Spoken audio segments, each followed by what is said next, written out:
For today's video guys, ituturo ko po sa inyo ang dalawang uri po ng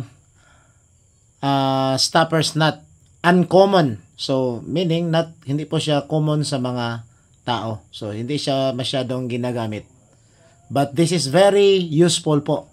So, una, yung tinatawag nating stevedore nut. No?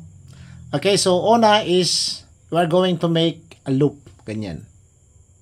Then, pagkatapos guys, iikot lang po natin itong ating working end sa main part. Ganyan. Then, iikot natin isang beses.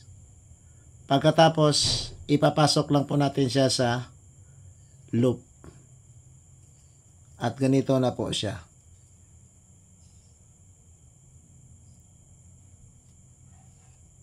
So, this is very bulky. Kung tinitingnan po natin siya guys, bulky po siya. But this is very useful kapag ginagamit natin. No? Gamit na gamit po ito sa mga tao guys na gumagamit ng lubid everyday. Yan. So, this is stevedore nut. So, ang pangalawa guys is, ang ituturo ko po sa inyo ay ang tinatawag nating underwriter's nut.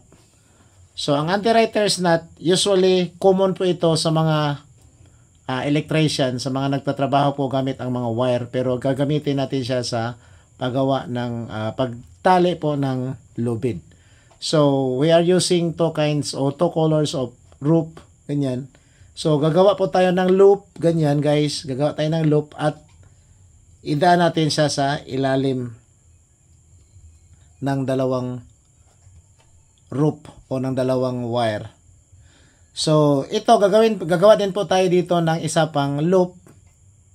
Ganyan.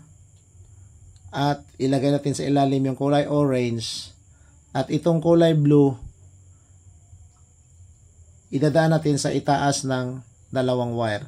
So, itong isa nasa ilalim, ito nasa itaas. At ipapasok natin dito sa loop.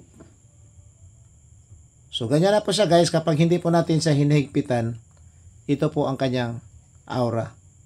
So, this is how the